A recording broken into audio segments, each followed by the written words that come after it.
The Scott Grant Show is brought to you by Standfast Asset Management.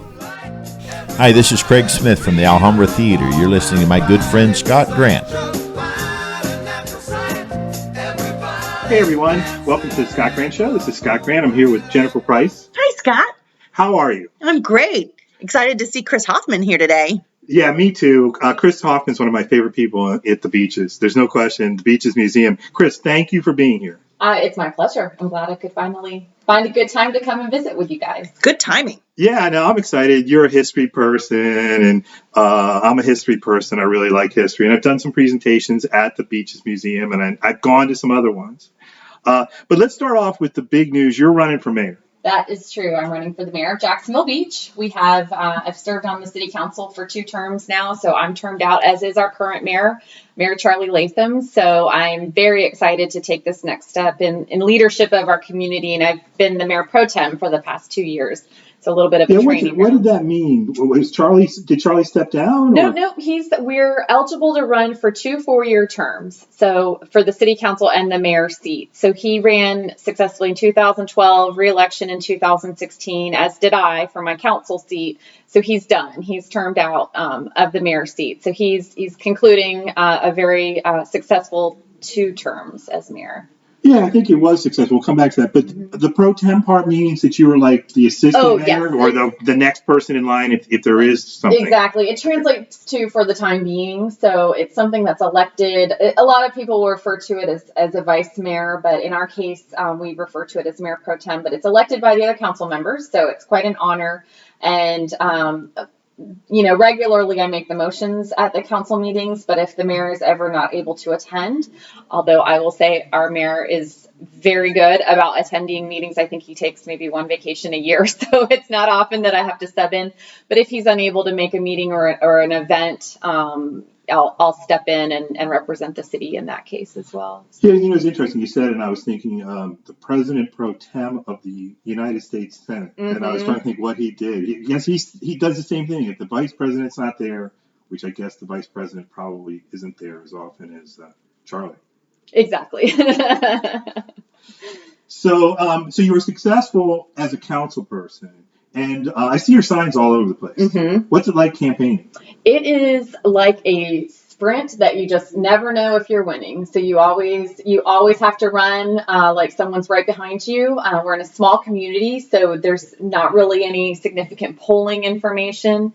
But the favorite part for me is just really getting out and meeting the voters. And I love knocking on doors, which is a little bit trickier with everything we're going through. But there's something about a candidate knocking on your door and asking you what you think about your city. And people will open up to you. And for the most part, people love Jacksonville Beach. They might have concerns or particular issues depending on who they are, where they are. But for the most part, people love living here. So it's really kind of just reaffirms what you're doing and why you're doing it. How long have you been in Jacksonville Beach? So I'm a Navy kid. And we moved to just off San Pablo when I was 5. So I went to elementary school at Neptune Beach Elementary. We got to stay here for a good long time while my dad was at Mayport. We moved back in 92, and my mom said, it's Jax Beach or nothing. So they built a house in Jacksonville Beach, which our family still has. And I bought my house in 2010. So once I put my roots down, my dad retired here, my sister left the Navy, she's here. Jax Beach is our hometown. So being a military family, you get to pick your hometown, and this is ours. So a lot of military families, particularly naval families, right? Like it here in Jax Beach, I think, particularly, right? When you look at the big duty stations for especially surface warfare officers, it's San Diego, it's Virginia Beach, it's Honolulu, Hawaii. It's really expensive places to live. So when you come to Jacksonville Beach, where we live, almost anybody in Jacksonville Beach is a bike ride away from the ocean. You do not get that kind of real estate in San Diego or Honolulu for that matter. So there's a real benefit you get all the benefits of the Navy town, but also the benefits of affordability, no income tax, state income tax, things like that are really alluring to, and you see it even in the panhandle of Florida. You have a lot of Air Force retirees there. There's so many bases, and people just fall in love with it and they come back to it at the end of their careers. So what'd your dad do in the Navy? He was a surface warfare officer. So what rank? He retired as a captain. Good for him. He was in command of 2 ships out of Mayport, the USS DeWitt and the USS Way City. So we had we never lived abroad, but we did live a few different places on the East Coast. So, but this was always what we were trying to get back to. So. And your sister, and I think I've seen maybe pictures of some nieces on social media. So I know you had a sister. I did know that. Yeah. And she was in the Navy. She was in the Navy as well. She left, maybe 5 or so years ago, and now I've got an almost 4-year-old niece and a just turned 1 nephew, and I'm lucky enough that they live just around the corner from me, so I get to see them several times a week, if not daily, and I'm Aunt Shishy to my niece so far. Are they voting for you? Yeah, she is great at knocking on doors. She has no fear, no hesitation. She will, and when she sees my signs around town with my face on them, she says, "Big Shishy face." So it's entertainment for everyone. But no, she's actually been a lot of fun to have out on the campaign trail. My little nephew Oscar, he doesn't really know what's going on as much as she does, but she's really excited about it. I think she might correlate it with Halloween. Nobody's given her candy at the door yet, but everybody's always happy to see her. So trick or treat, right? Trick or treat. It's a treat. That's right. So, I was going to ask you, what's it like driving around and seeing your face on all those signs? How does that feel? It's a little surreal. I'm not going to lie. I did, my first run in 2012, I didn't have any big signs. Really, only the mayor put his face on signs, and I just thought, I don't know what I'm going to do if I have to drive around and see my face. But it is nice. I go by Chris, so for people to see that I'm a female is a nice correlation, because that is, especially right now, we've got a history-making election. We have not had a female mayor of Jacksonville Beach. So no matter what the outcome, we will have a female mayor on November 3rd or whenever the vote. Well, it's about time. I agree. Neptune Beach has had 2, Atlantic Beach has had 3. So it's TBD right now for Jacksonville Beach, but I'm looking forward to making that history in our community. When Michelle Cook was on the show, we talked about the fact that I think she said she would be the 3rd mayor, or the 3rd sheriff, if she wins in Clay County, and I think she will now. But she'd be the 3rd female sheriff in the state of Florida, and that there were maybe 2 active. Oh, interesting. She did win, by the way. She won, yeah, I realized. Decisively, which was and great. she went right straight to work. She did. She has not had a dull moment. She impressed the heck out of me, just the heck out of me. I mean, there's that one line she says to it where she's been shot at a couple times, but that's not the scariest thing that's ever happened to her. Remember her saying that? I do. They're talking about the guy putting the gun to her head. I mean, she's tough. Yeah. She's definitely tough. Well, actually, the reason I went here is I said to her, there might be a reality TV show. And maybe, first mayor of Jacksonville Beach, that could be a reality TV show. Michelle and I mean, small world, we were both in Leadership Jacksonville class of 2016 together. So I got to know her through that program, which was a really excellent experience. And at the time, in that class, I was the only elected official, which you would think there would be more. And I was surprised that there were not more. But since then, one of our members is now on school board. One of our members is running for the state house representative. One. We had a second school board, and then Michelle winning as sheriff. So we've really stepped up now from 1 to 5. So it's pretty exciting. We think, you think you're going to see more women in politics generally. And a lot of people think that's a good idea. I kind of agree, but, there's good and bad and everything. But a lot of people think that's a wonderful idea. And I know, Jennifer, you're a big fan of women in politics, right? Definitely. Think we need more women? Yes, I don't think we're not afraid of asking questions. We're not afraid of being wrong and finding out the right answer or compromising.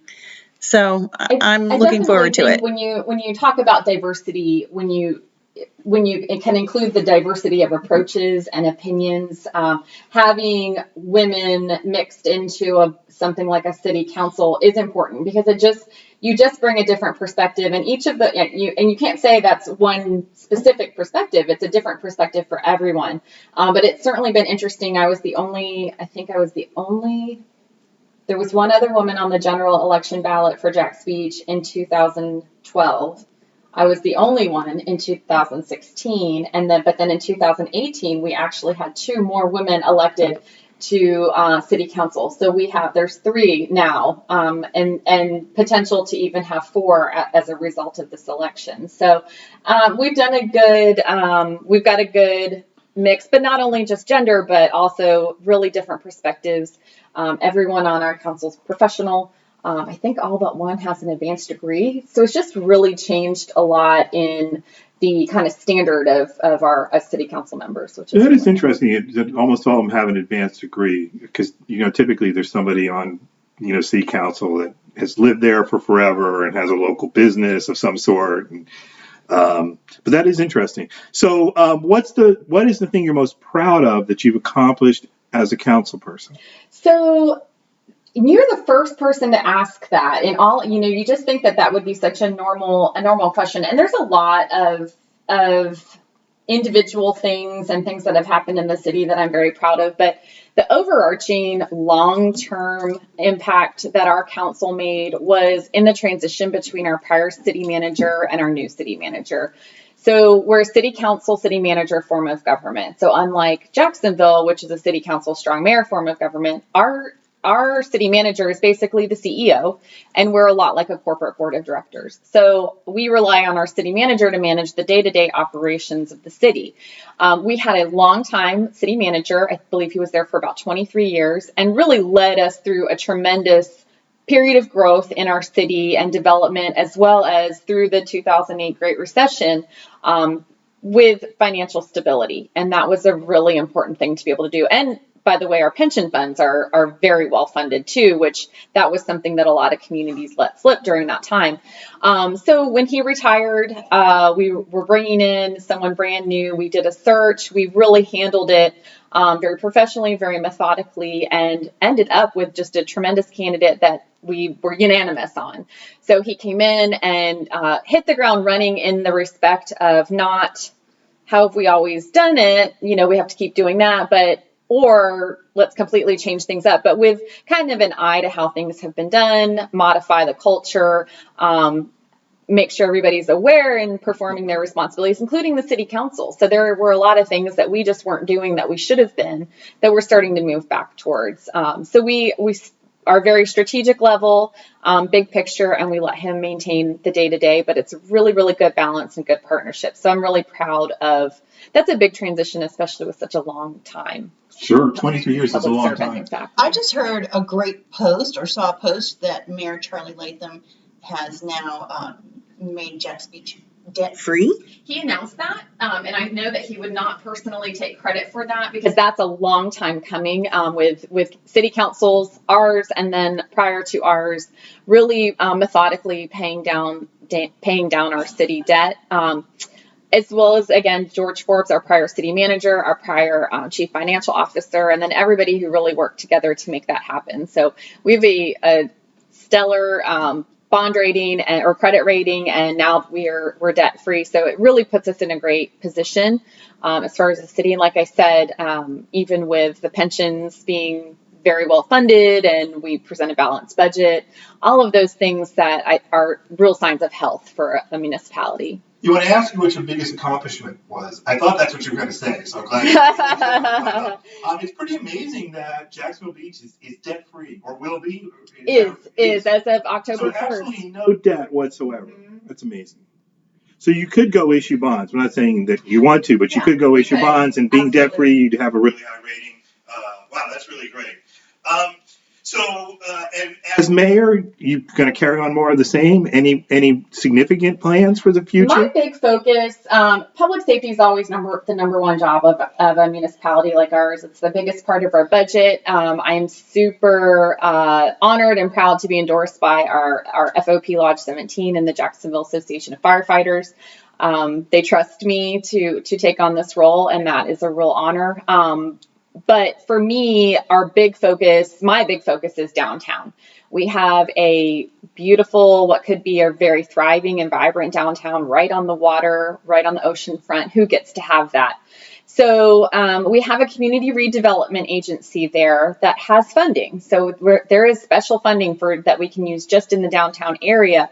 And I'd like to see us start to much more creatively use that funding with things like tax incentives. If we say we want to identify these certain types of businesses, what can we do to incentivize them coming in, incentivize businesses to clean up their facades, things like that. So we don't have a good mix right now downtown, so it doesn't really draw our residents.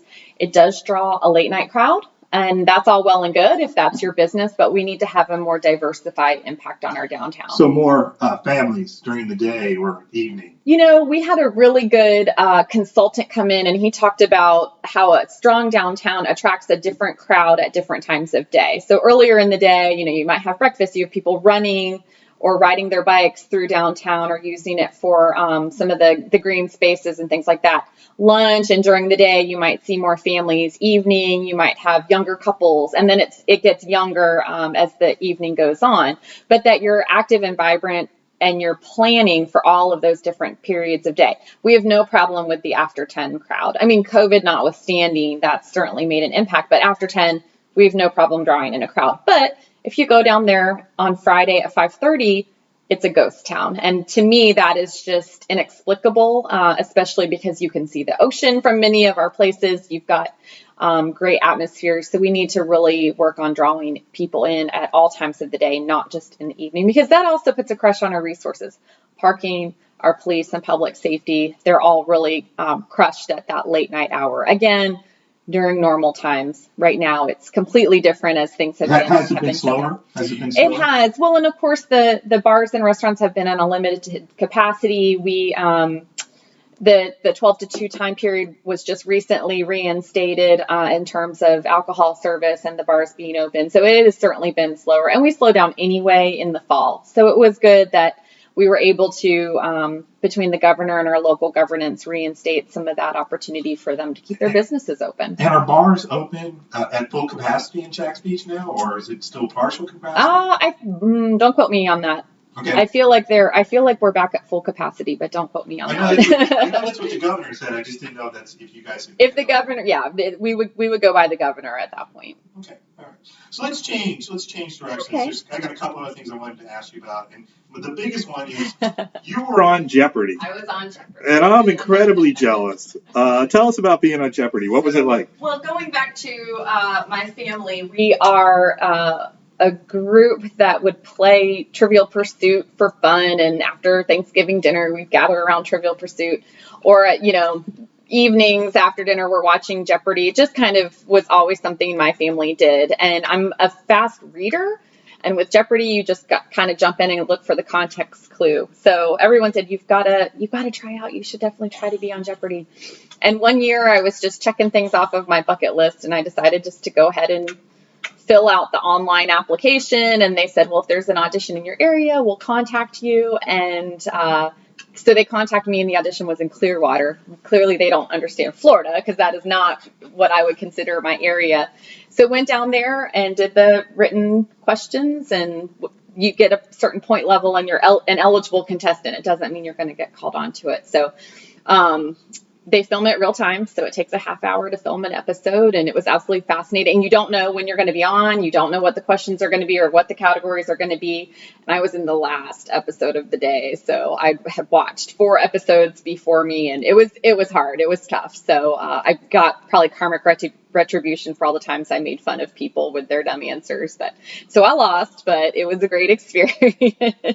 And I know you lost. I actually saw a clip. What was the final Jeopardy question? You didn't get it, right? I got it. I just spelled it wrong. Oh, wow. And I actually, in hindsight, I spelled the name of my academic advisor at UNF or somebody that was in the Coggin School of Business. But it was something about, it was photography, and it was about such and such photographer was made famous by photographing Fidel Castro, and this man featured on posters and T-shirts or something like that. So you know? Che Guevara? Yep.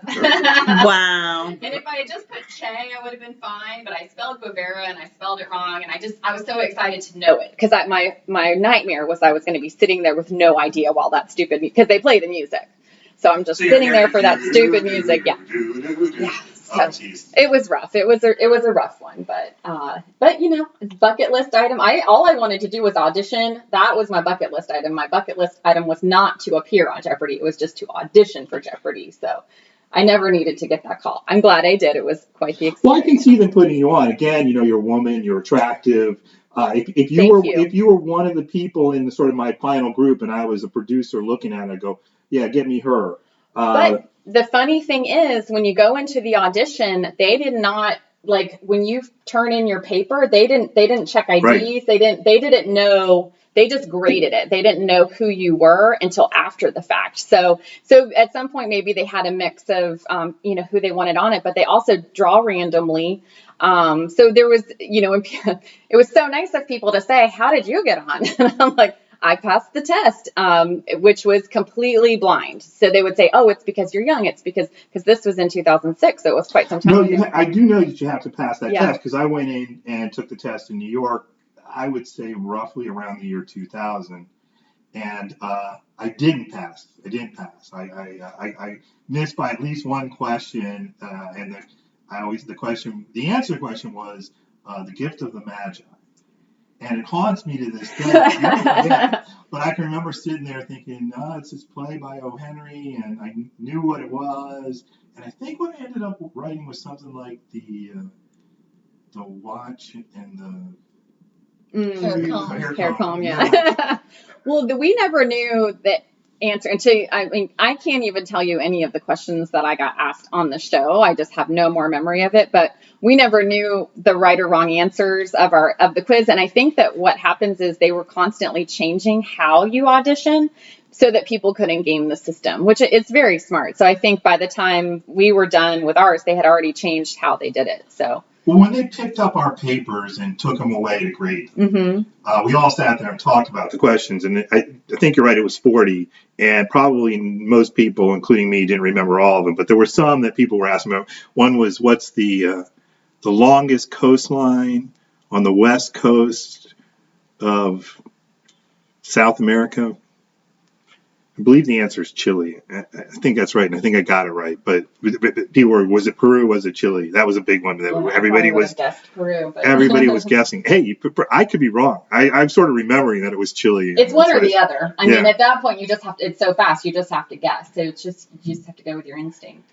And so Alex Trebek was there. He was. What was it like meeting Alex Trebek? It was surreal. It was very cool. He did not have his mustache at the time. So I commented on that.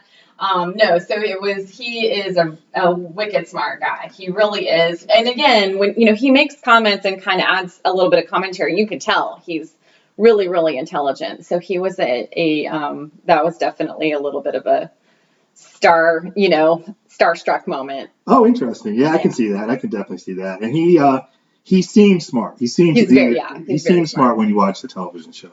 Okay, so history. That's the other thing that I sort of admire, jealous a little. You get to do history for a living. All day. What's that like, working at the Beaches? I love the Beaches Museum, by the way. I wanted to say that. I think the Beaches Museum is absolutely wonderful. I love going there. I love going there when they have the trains with my son. I'd probably go more if I didn't have kids in school and all that kind of stuff. I'd go to some more of the lectures, but I like the lectures. So what's it like? So it's amazing. I never pictured myself working or running a museum. I've been in nonprofit most of my career. So I was actually serving on the board at the time when the director at the time resigned. And I had coincidentally resigned from my position, completely unrelated, the day before. So I was just planning on taking the summer off, doing some traveling and figuring out my next step. So it was kind of a one door closes, another opens. It was a competitive process. By no means did I just walk in off the board into this position. And it just was a little more on shaky ground than I probably realized at the time, relying on just a few key donors without really a stable income. So that's kind of some of the inside baseball. And we've gone through a lot of transition, internal improvements, and things like that. Some of which are having that regular lecture program, having an exhibit schedule that brings in at least 2 history exhibits, 2 art exhibits a year, and really just beefing up the programming and the quality of the programming. I think that was a really big change and improvement, was not going for quantity. They used to have the lectures every week, for example. And when you do something every week like that, it's not going to be the same quality that we have now when we do them every month. And we've brought in some great partners. We partner with Cummer Beaches, with the Symphony, with several other Rich Chamber Players, several other organizations to bring some of that great programming out. The music that you do, I think, is pretty popular, right? Yeah, the chapel concerts. We have that great 1887 chapel that we try to use as much as we can. We rent it out for weddings and special events, but we also have our lecture series and the chapel concert Now, that's a series. special room. I got to do one presentation there, the 1964 presentation, which I think went well.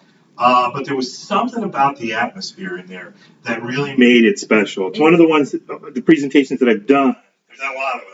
But it's one that sticks out in my mind because of the church-like atmosphere. It's very unique in terms of venues, even for the concerts. The artists almost always comment on it, but it's such an old building, and the fact that it's moved 4 times, and it's been such a part of people's histories. We still have we've had brides whose parents got married there. Or their grandmother was baptized there. So it's still such a part of the ongoing beach's history. So it's neat to have that. It's not just sitting there for tours. It's really still actively involved in the community. And I believe, Jennifer, you can correct me if I'm wrong, but I believe that that's the only venue we ever did that was supposedly haunted. Oh, that's right. No wonder it felt so spiritually heavy there. We have had some paranormal experts who have said that it is haunted, and they have photos. So I would say it's not as haunted as the museum building, in my opinion. Oh, wow. You think there's more haunted going on at the museum? Apparently the second floor bathroom, they've had, even before I started there, they had paranormal experts. Like what? I'm not sure, but you definitely get a weird vibe in the bathroom. Oh. We may have to look into that. I may have to write about the ghost. That's a good story, right? There's the ghost. a Times Union article about it. Is there? I mean, from years ago, again, before I started. But we've been very active during quarantine while we were shut down. I'm just so proud of our staff and volunteers because we took the time to put all of our boardwalk talks are now up on YouTube. We had videoed most of them, but we just hadn't uploaded them yet. So we had one staff person uploading everything. We put a lot of our exhibits online. We did a virtual tour through the Clio app of the park so that we invited people to come out to the park even while we were still closed. So we really spent that time very wisely and continued to show the value to the community because we wanted to make sure to maintain our members and other supporters, because that's our biggest source of funding is individuals and organizations in our community. So we wanted to continue to show that value. So, yeah, and I got to speak there twice. The first time was about the submarine, and we're running out of time, and I want to just kind of end on this topic because together, along with the Daughters of the American Revolution, we were able to put a memorial in to the 19 guys, 17 merchant mariners and 2 U.S. Navy personnel who died in this kind of famous submarine attack that takes place right off of Jacksonville Beach. Mm-hmm. And I wanted to thank you for that. I also kind of wanted to get your sort of take on how it was a moving event when we actually did the installation. What did you think about that overall in terms of a project? Because it's one of the things that I'm kind of proud of. I really love anytime people can come together towards that sort of a goal of, especially now, anytime we can recognize a historical event, people just don't really know or appreciate our history to the extent that I would like them to. I'm sure you would as well. So I think putting up that sort of marker really helps at least pique the interest and the curiosity of what happened. And I think it's an interesting story, especially as it dovetails with what was happening at the beaches at the time. You had the pier, the dance hall, the amusements right on the boardwalk, and this happens right offshore, and everything changes for our area between that and Operation Pastorius. You really had a major impact on, the war came so close to home. I mean, you could see it. And I think that was a real pivotal point in our community's history. And the more people know about it, the more they can appreciate kind of where we've come. It's funny, when I was going around, and I actually did that presentation on the submarine attack about 175 times. Over 10,000 people heard it. It sort of stuns me in retrospect because I really had set out to do it for you guys. And we knew we were going to do it a couple more times. That's a lot of scrambled eggs and chicken lunches at Rotary Club. It was a lot of Rotary Clubs and some, a couple museums. Did it out at Mandarin and yours, and I think another one, and some libraries. We ended up doing it at every library in Jacksonville and a couple in St. John's as well. And there aren't that many Rotary Clubs. So there were a variety of places that we ended up doing it.